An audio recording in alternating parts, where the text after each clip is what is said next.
বিলাস লীলা। এবার আমি আপনি যদি দেখে শুনে দলবল নিয়ে যমুনায় একটা নৌকা নিয়ে পার হয়ে যাই, সেটা কি নৌকা বিলাস লীলা হবে? সেটা একটা ঘটনা। তাহলে ভগবান করছেন সে তখন লীলা, কারণ তার জীবনের যে ঘটনাগুলো ওগুলো ভগবানের ইচ্ছা শক্তির দ্বারা ঘটেছে। যেই ঘটনা ভগবানের ইচ্ছা শক্তির দ্বারা ঘটে তাকে বলে লীলা। আর আমাদের জীবনের যেগুলো ঘটনা মায়ার ইঙ্গিতে মায়ার ছলনায় ঘটে, তাই সেগুলো ঘটনা। মায়ার ইঙ্গিতে যেগুলো ঘটে সেগুলো হচ্ছে ঘটনা, আর ভগবানের ইচ্ছা শক্তির দ্বারা যেগুলো ঘটে সেটা হচ্ছে লীলা। চৈতন্য চরিতামৃতে বলেছে না, কৃষ্ণ সূর্য সম, মায়া হলো অন্ধকার, যাহা কৃষ্ণ তাহা নাই মায়ার অধিকার। যেখানে কৃষ্ণ ওখানে মায়া থাকতে পারে না। তাহলে মহাপ্রভুর যে জীবনের ঘটনাগুলো ভগবানের ইচ্ছা শক্তির দ্বারা ঘটেছিল, তাই সেগুলো লীলা। তাহলে আনন্দ লীলাময় বিগ্রহায় হে মাধব, তাকে দেখতে কেমন, যেই কথা শ্রবণ করার জন্য আমরা বসেছি। হে মাধব, হেম মানে সোনা, আভ মানে আভা, সোনার আভা দিয়ে তার অঙ্গকান্তি তৈরি হয়েছে। হে মাধব, দিব্যচ্ছবি সুন্দরায়, তার রূপটা কেমন দিব্য রূপ, সাধারণ নয়নে দেখা যায় না, তার ছবিটা হচ্ছে দিব্য রূপ। আমরা বলতে পারবো না মহাপ্রভু এরকম ছিলেন, আমরা বলতে পারবো না, কারণ তার রূপটাই হচ্ছে দিব্য রূপ, সাধারণ নয়নে দেখা যায় না, ধ্যানের নয়ন দিয়ে উপলব্ধি করতে হয়। হে মাধব দিব্যচ্ছবি সুন্দরায় তস্মৈ মহাপ্রেম রসপ্রদায়। মায়েরা বলবে, মা গো আমরা এত কথা কেন শুনবো? মহাপ্রভু আনন্দময়, তা নিয়ে আমাদের কি লাভ? মহাপ্রভু লীলাময়, তা নিয়েই বা আমাদের কি লাভ? মহাপ্রভু দেখতে সুন্দর, তা নিয়েই বা আমরা কি করবো? জগতে কত মানুষই তো দেখতে সুন্দর হয়, আমরা কেন বসে বসে কষ্ট করে শুনবো এই কথা? না খেয়ে না ঘুমিয়ে গরমের মধ্যে বৃষ্টির মধ্যে বসে আছি কেন? আমরা মহাপ্রভুর কাছে কি পেয়েছি সেটা তো আগে বলো, তাই না? আমরা কলিযুগের মানুষ, আগে লাখ লোকসানের খাতাটা হিসেব করি। বলছে শোনো, মহাপ্রভু আমাদেরকে যা দিয়েছেন এর আগে কোনো মহাপুরুষ আমাদেরকে তা দেয় নাই। কি দিলেন মহাপ্রভু? তস্মৈ মহাপ্রেম রসপ্রদায়, মহাপ্রেম রস তিনি আমাদেরকে প্রদান করলেন। যেই প্রেম ব্রহ্মার দুর্লভ, লক্ষ্মী বৃন্দার বিষ্ণুর চরণ সেবা করে যেই প্রেম পাইনি, যেই প্রেম ব্রহ্মা চতুর্মুখে বিষ্ণুর নাম করে পাইনি, সেই গুলোকে অপ্রাকৃত প্রেমধন আমাদের মতো গরিহত জীবের দ্বারে দ্বারে অকাতরে অবিচারে নিঃস্বার্থে নিঃশর্তে বিতরণ করে দিয়েছিলেন আমার প্রেমিক ঠাকুর গৌরাঙ্গ। কারণ আগেকার দিনে মানুষে মানুষে ভেদাভেদ ছিল, সেই সমস্ত ভেদাভেদকে দূর করে দিয়ে সমস্ত মানুষকে এক সূত্রে বেঁধে দিলেন এই হরিনামের মধ্যে দিয়ে, এই প্রেমের মধ্যে দিয়ে চৈতন্য মহাপ্রভু। তাই তো বলছে তস্মৈ মহাপ্রেম রসপ্রদায় চৈতন্য চন্দ্রায় নমো নমস্তে। সেই মহাপ্রভুকে বারবার প্রণাম জানাই, যিনি আমাদেরকে সেই লোকের অপ্রাকৃত প্রেম দিয়ে উদ্ধার করে দিয়েছেন। সেই চৈতন্য মহাপ্রভুর রূপের কথা আমরা আগে শ্রবণ করবো, তারপরে কৃষ্ণের রূপের বর্ণনা শ্রবণ করবো। তাই চৈতন্য মহাপ্রভুর রূপকে দর্শন করেছেন নদিয়ার এক নাগরিক। ভগবানের রূপ সে কি আর সাধারণ দৃষ্টিতে ধরা পড়ে? রূপ ওই যে বললাম দিব্য রূপ, দিব্য ছবি, সেটা ধ্যানের নয়নে ভাবের নয়নে উপলব্ধি করতে হয়। গৌর নাগরী যারা ছিলেন, গৌরকে ভালোবেসেছিলেন, দিব্য ভাবে প্রেমে তারা রেখেছিলেন, তাই তারা দর্শন করেছিলেন মহাপ্রভুর সেই দিব্য রূপ। ভগবানের সেই দিব্য রূপ সাধারণ নয়নে দেখা যায় না। আরেকটা কথা, ভক্ত যেভাবে ভগবানকে দেখতে চায়, ভগবান কিন্তু সেই রূপেই ভক্তের কাছে ধরা দেয়, তাই না? বলছে কি, রূপ গোস্বামীরা বলেছেন না, মনির যথা বিভাগে না নীল পিতা বিভূতা হলে রূপ ভেদ মরাবনতি জ্ঞান ভেদা তথা বিভূত। একটা স্ফটিক মণি, একটা স্ফটিক মণিকে আপনি যে পাত্রে রাখবেন সেই পাত্রেরই বর্ণ ধারণ করবেন।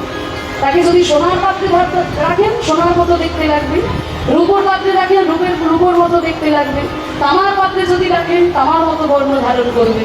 মণিটারই এমন রূপ, ঠিক তেমনি ভগবানের রূপ ভক্ত যে ভাবের নয়ন দিয়ে দেখে, ভগবান তাকে সেই রূপেই ধরা দেয়। তাহলে ভগবানের কি রূপ আছে? না, ভগবানের রূপ নাই, যেটা আমরা শ্রবণ করার জন্য আজকে বসেছি। রূপমাধুর্য ভগবানের শ্রবণ করার জন্য আমরা এসেছি, তাই তো? তা ভগবানের কি রূপ আছে না রূপ নাই? কোনটা ঠিক? দেখুন বাবা, আমাদের সনাতন ধর্মেই যেমন সাকার ব্রহ্মের রূপ আছে, মূর্তি দিয়ে ভগবানকে পুজো করা হয়, ঠিক তেমনি আমাদের এই সনাতন ধর্মেই কিন্তু নিরাকার ঈশ্বরেরও আরাধনা করা হয়, তাই না? তাহলে ভগবানের রূপ আছে না ভগবানের রূপ নাই, কোনটা ঠিক? বলছে দুটোই ঠিক। এরকম একটা মাঝখানের কথা বলে দিলে কি করে হবে? মাঝখানের কথা বললে কি করে হবে? যে তুমি একটা কথা বলো, বলছে দুটোই ঠিক। তাহলে একটু উদাহরণ দিয়ে বলি, আপনাদের বুঝতে সুবিধা হবে। মনে করো জল, জলকে আমরা দেখতে পাচ্ছি, জল যখন রয়েছে মনিটরে, জলকে আমরা দেখতে পাচ্ছি। এবার সেই জলকে যখন আপনি ডিপ ফ্রিজের মধ্যে রেখে দেবেন, সেই জলটা জমে বরফ হয়ে যাবে, পাথর হয়ে যাবে, কঠিন হয়ে যাবে, আমরা তখন জলকে দেখতে পাই। কিন্তু সেই জলকে যদি 100 ডিগ্রি সেলসিয়াসে ফোটানো হয়, তখন জল ফুটে বাষ্প হয়ে যাবে, বাতাসের সঙ্গে মিশে যাবে, তখন আপনি আর জলকে দেখতে পাবেন না। হ্যাঁ, তাহলে জলকে আমরা যখন কঠিন রূপে জল রয়েছে আমরা দেখতে পাচ্ছি, কিন্তু যখন তরল হয়ে মানে বাষ্প হয়ে ফুটে যাচ্ছে তখন আমরা আর দেখতে পাচ্ছি না। তদ্রূপ ভগবানের রূপও তেমন। যদি কেউ ভক্তির শীতলতা দিয়ে ভগবানকে ডাকতে পারে, ভগবান তার কাছে রূপ নিয়েই ধরা দেয়। আর যদি কেউ জ্ঞানের উত্তাপ দিয়ে ভগবানকে মাপতে যায়, ভগবান তার কাছে নিরাকার হয়ে যায়। জ্ঞানের অহংকার দিয়ে যখন আপনি ভগবানকে মাপতে যাবেন, ভগবান আপনার কাছে নিরাকার হয়ে যায়। আর যখন ভক্তির শীতলতা দিয়ে যদি মাপতে পারেন, ভগবান আপনার কাছে রূপ নিয়েই ধরা দেবেন।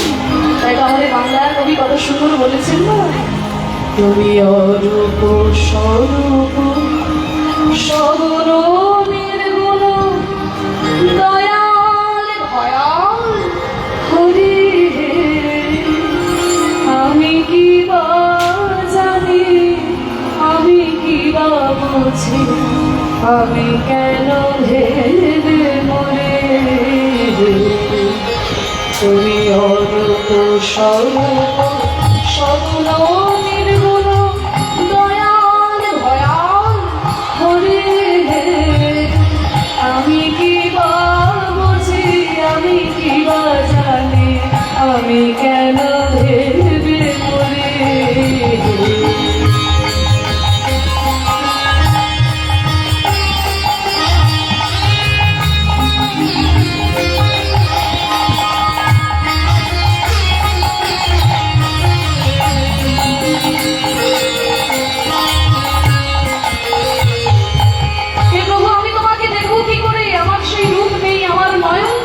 তৈরি হয়নি, ভক্তির নয়ন দিয়ে আমি দেখতে পারি না তোমাকে।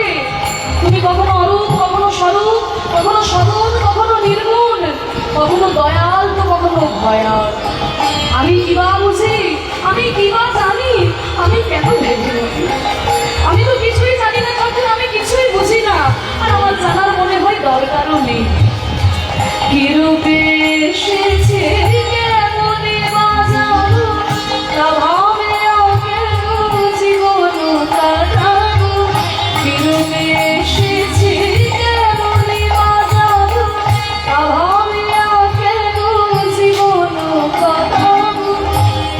আমি কেমন করে পৃথিবীতে এলাম, কেমন করে পৃথিবী থেকে চলে যাব। শুনেছি মৃত্যু কত যন্ত্রণা, কত ছটফট করে মানুষ মৃত্যু বরণ করে। আমি কি করে তোমার কাছে যাবো ঠাকুর, আমি তো জানি না। আমি কি করে এসেছি, কি করে যাবো, কোনো কিছুই আমি জানি না। আমি অজ্ঞান, অজ্ঞানতার অন্ধকার আমার এই হৃদয়ে। আর আমার মনে হয় আমার জানার দরকারও নাই, কারণ তুমি যখন আমাকে পৃথিবীতে পাঠিয়েছো, ওই নিয়ে যাওয়ার দায়িত্বও তোমার। যখন তুমি কৃপা করে পাঠিয়েছো, নিয়ে যাওয়ার দায়িত্ব তোমার। আমি শুধু পৃথিবীতে এসে তোমার নাম, রূপ, গুণ আর লীলা দর্শন করি ঠাকুর। কি বাবা, কোনো বাচ্চা ছেলে যদি বাবার হাত ধরে মেলা দেখতে আসে, সে বাচ্চা ছেলে কি চিন্তা করে আমি বাড়ি ফিরবো কি করে, অটো পাবো কিনা, টোটো পাবো কিনা, বাস পাবো কিনা? বাচ্চা ছেলে জানে কিন্তু আমি যখন বাবার হাত ধরে এসেছি, বাবা আমাকে ঠিক সঙ্গে করে নিয়ে যাবে। বাচ্চা ছেলে দেখে কোথায় একটা নাগরদোলনা বসেছে, কোথায় ফুচকা বাদাম ভাজা রয়েছে, কোথায় একটা বেলুন রয়েছে, এইসব বাচ্চা ছেলে দেখে। তার মাথায় চিন্তা থাকে থাকে না আমি বাড়ি ফিরবো কি করে, বাস পাবো কিনা, টোটো পাবো কিনা। সে জানে আমি যখন বাবার সঙ্গে এসেছি বাবা আমাকে ঠিক সঙ্গে করে নিয়ে যাবে। অধু ঠাকুর তুমি তো জগৎ পিতা, তুমি তো সংসারের পিতা, তুমি যখন আমাকে কৃপা করে পৃথিবীতে পাঠিয়েছো ও নিয়ে যাওয়ার দায়িত্ব তোমার ঠাকুর। আমি শুধু মন প্রাণ দিয়ে তোমার নাম রূপ গুণ লীলা দর্শন করি। কি রূপে এসেছি কেমনে বাজাবো তা ভাবিয়া কেন জীবন কাটাবো, তুমি আনিয়াছো তোমারই পাবো তাই শুধু মনে করে তুমি অরূপ স্বরূপ স্বর্ণহীন।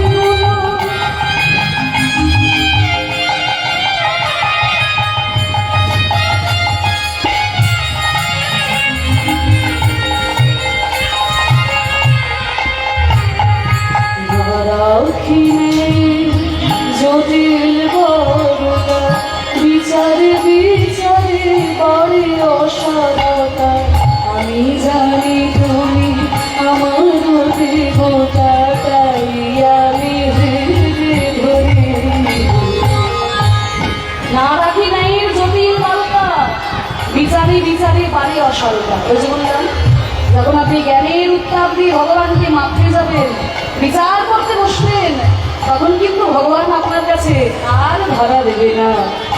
বিচারে বিচারে বারে অসারতা, আমি জানি তুমি আমার দেবতা তাই শুধু মনে করি।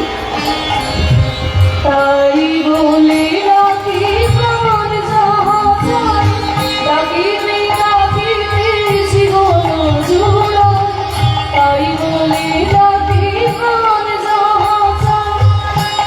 তোমায় দেয় আমরা কত নামে ভগবানকে ডাকি, কত রূপে যখন ভগবানকে দেখি তেমনি কত নামে আমরা ভগবানকে ডাকি। ডাকি তো একজন ভক্ত যখন বৃন্দাবনে যাচ্ছে রাধে রাধে রাধে বলে চিৎকার করছে, সেই লোকটাই যখন এই যে জগন্নাথ দর্শন করতে যাচ্ছে রথযাত্রায়, সেই জয় জগন্নাথ জয় জগন্নাথ, সেই লোকটাই যখন আবার নবদ্বীপে যাচ্ছে জয় গৌরী জয় গৌরী, সেই লোকটাই যখন তারাপীঠে যাচ্ছে জয় তারা, ওই লোকটাই যখন তারকেশ্বরে যাচ্ছে ভোলে বাবা ভোলে বাবা। অন্যান্য ধর্মের লোকেরা দেখে মনে করে কি রে বাবা যে কত ভগবানের নাম করছে, একই লোকে এত ভগবানের নাম করে কেন, একজনের নাম করলেই তো হয়ে যায় তাই না? আমাদের ধর্মে তো আমরা একজনেরই নাম করি, এত ভগবানের নাম করার দরকার কি আছে? বলে শোনো আমরা যেই নামেই তাকে ডাকি না কেন আর সে কিন্তু আমার পরমারাধ্য ভগবান।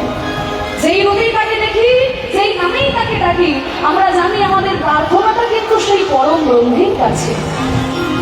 আমার মা যদি কখনো শাড়ি পরে তাহলে সেটা আমার মা, আর আমার মা যদি শাড়ি না পরে জিন্সের প্যান্ট পরে তাহলে আমার মা কি বদলে যাবে?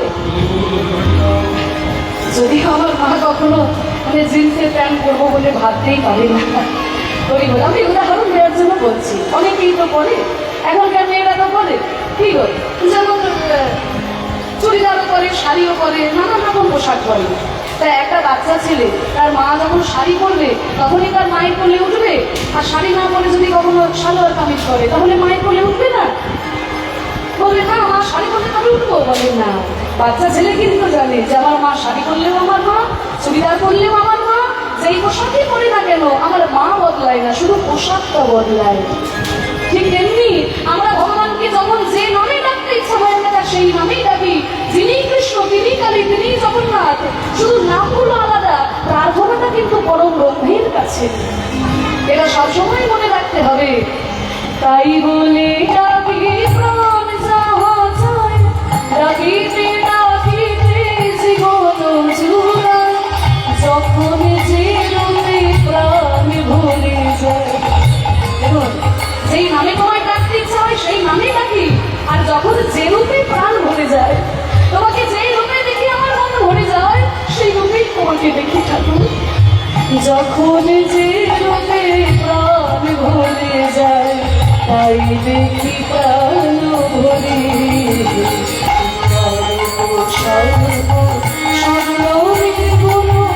দয়াল ভয়া হরে আমি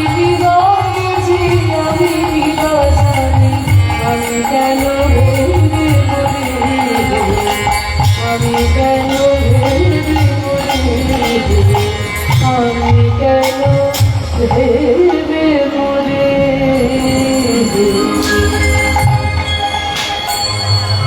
সেই ভগবান গৌরহরি রূপমাধুর্য দর্শন করেছেন নদীয়ার এক নাগরী, এক গৌর নাগরী।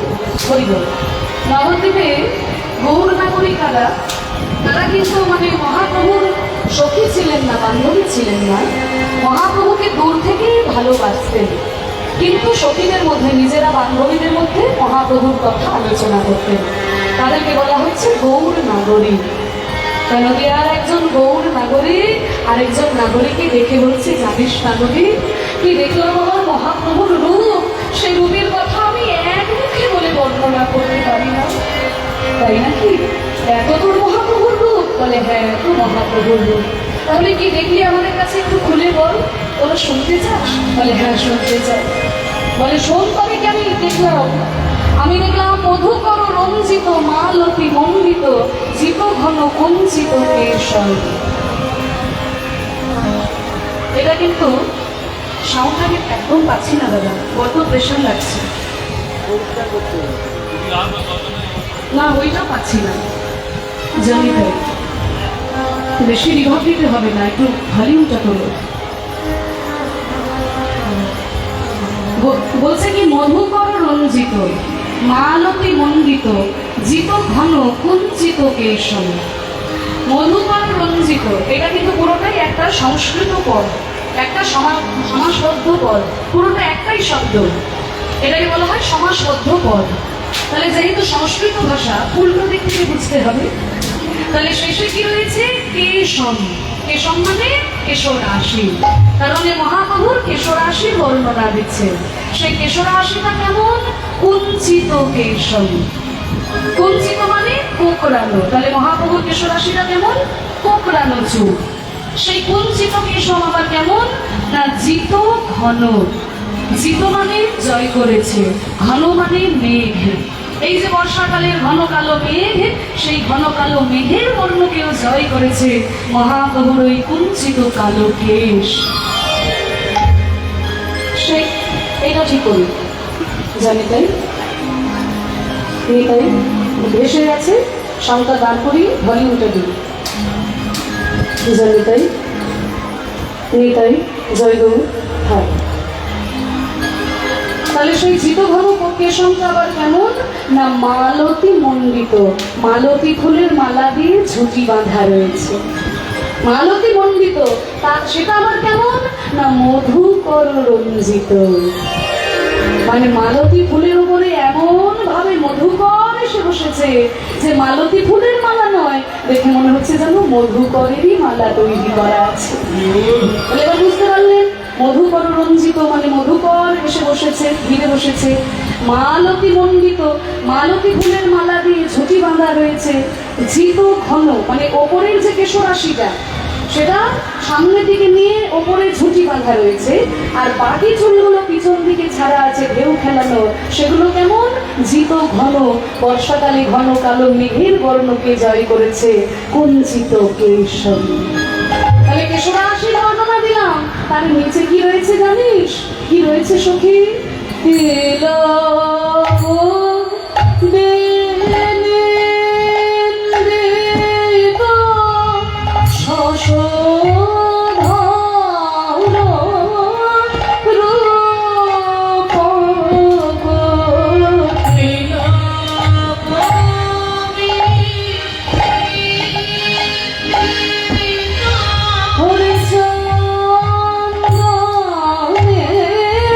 সাজা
কি দেখলাম কেশরাশির নিচে তিলক বিনিন্দিত শশধর রূপক যুবতী মনোহর বেশ।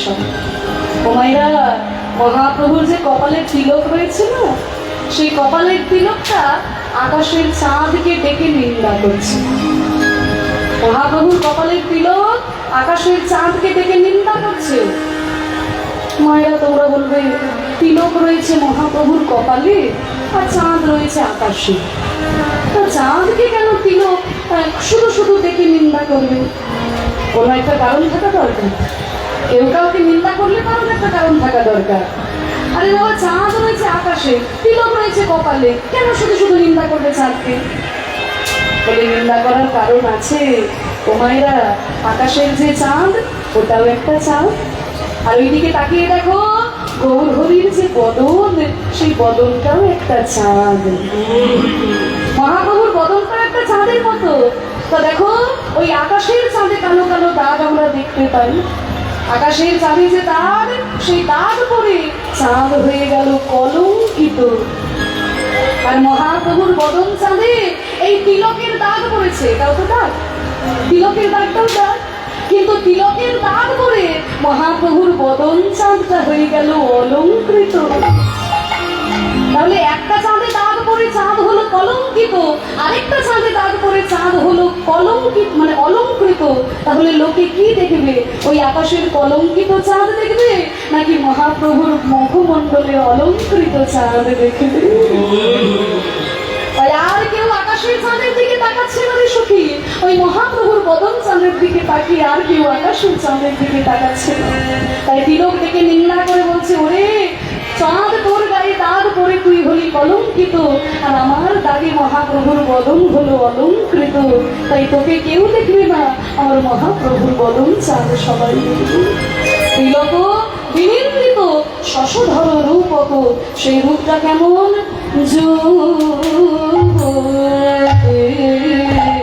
মনোহর বেশ, মনোহর বেশ, যুবতী ভুলে দিবাকে। রূপটা কেমন? যুবতী মনোহর বেশন, যুবতী মনোহর। সেই রূপটা দেখে সকল যুবতীর মন হরণ হয়ে যায়। বলে না না না না না, পদকর্তা আগ্রহ দিয়ে বলছে যে না না, যুবতী মনোহর শুধু নয়, যুবতী ভুলে যাবে সেটা তো সাধারণ ব্যাপার। সাধারণত কোনো সুন্দর রূপের পুরুষকে দেখে কোনো যুবতীর মন ভুলতেই পারে, কিন্তু মহাপ্রভুর রূপে শুধু যুবতী ভুলেছিল তা নয়, কত কত পুরুষ তারা পর্যন্ত মহাপ্রভুর রূপ দেখে ভুলে গেল। কত রাজা, জমিদার, কত মন্ত্রী মহাপ্রভুর রূপ দেখে ভুলে গিয়ে মহাপ্রভুর কৃপা লাভ করার জন্য মহাপ্রভুর চরণ ধুলায় গড়াগড়ি দিয়েছে। রূপ সনাতন ছিলেন বাংলার প্রধানমন্ত্রী, বাংলার অর্থমন্ত্রী। সেই মন্ত্রিত্বকে পরিত্যাগ করে দিয়ে মহাপ্রভুর কৃপা লাভ করার জন্য বৃন্দাবনে ছুটে গিয়ে এক এক বৃক্ষতলে এক এক রাত্রি বাস, ব্রজবাসীর দুয়ারে করে মাধুকরী গ্রাস। সমস্ত কিছু পরিত্যাগ করে দূর কিছু চাই না বলে তার চরণ ধুলাই গড়াগড়ি দিয়েছে। রামানন্দ সুন্দরী অপ্সরা সব স্ত্রীকে পরিত্যাগ করে জমিদার, বিদ্যানগরীর জমিদার ছিলেন, রামানন্দ রাজা ছিলেন। সে জমিদারিকে পর্যন্ত পরিত্যাগ করে দিয়ে দৌড় কিছু চাই না বলে তার চরণ ধুলাই গড়াগড়ি দিয়েছিলেন। উড়িষ্যার রাজা প্রতাপরুদ্র মহাপ্রভুর কৃপা লাভ করবার জন্য নিজে সাধারণ, অতি সাধারণ পোশাক পরে শ্রীমদ্ ভাগবতের শ্লোক মুখস্থ করে মহাপ্রভুকে শুনিয়েছিলেন। যুবতী ভুলে গেল তা নয়, যুবতী তো ভুলতেই পারে কোনো পুরুষের রূপ দেখে, কিন্তু আমার মহাপ্রভুর রূপ দেখে কত পুরুষ, কত মন্ত্রী, জমিদার, রাজা তারা পর্যন্ত ধুলাই লুটিয়ে গড়াগড়ি দিল। পণ্ডিত তো কারোর রূপে ভোলে না, পণ্ডিত ভোলে গুণে। ওই মহাপ্রভুর রূপে গুণে মুগ্ধ হয়ে কত পণ্ডিত তারাও ধুলাই গড়াগড়ি গেল। তাই তো বলছে যুবতী ভুলে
তিনবার কাটান হলো, দুটোকে কাটেনি, তিনবার কাটান।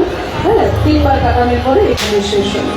তাহলে রূপটা কেমন? যুবতী মনোহর বেশম, সেই রূপ আমি দর্শন করলাম সখী। জানিস, ওই নদীয়ার চাঁদ গৌর সুন্দর সুরধনির তীরে তীরে হরিনাম করতে করতে চলে যাচ্ছিল। আমি দেখলাম, তোরাও দেখ সখী কলয় গৌরনদারম, সখী কলয় গৌরনদারম, মনে হরি নাই আর হবার কইব, মনে হরি নাই আর হবার কইব, করুণা সিন্ধু অবতার, মনে হরি করুণা সিন্ধু।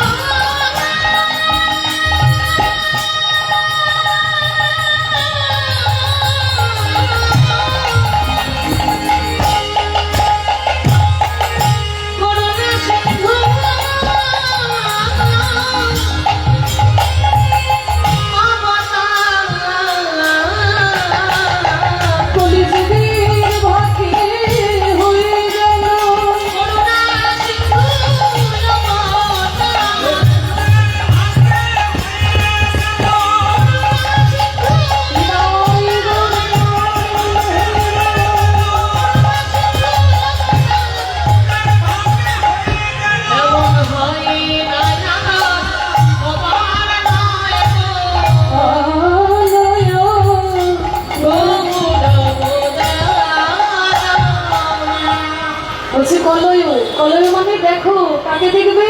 গৌরম। সেই গৌরম কেমন? উদারম। উদার গৌরকে দেখো। মহাপ্রভুর মতো উদার অবতার আগে কোনোদিন হয়েছে?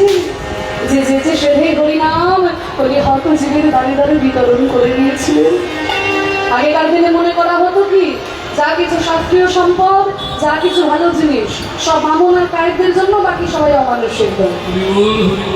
কিভাবে এই ধারণা আমাদের সমাজে ছিল কিনা বলি? যা কিছু শাস্ত্রীয় সম্পদ, যা কিছু ভালো জিনিস সব বামন কায়েকদের জন্য, বাকি সবাই অমানুষ।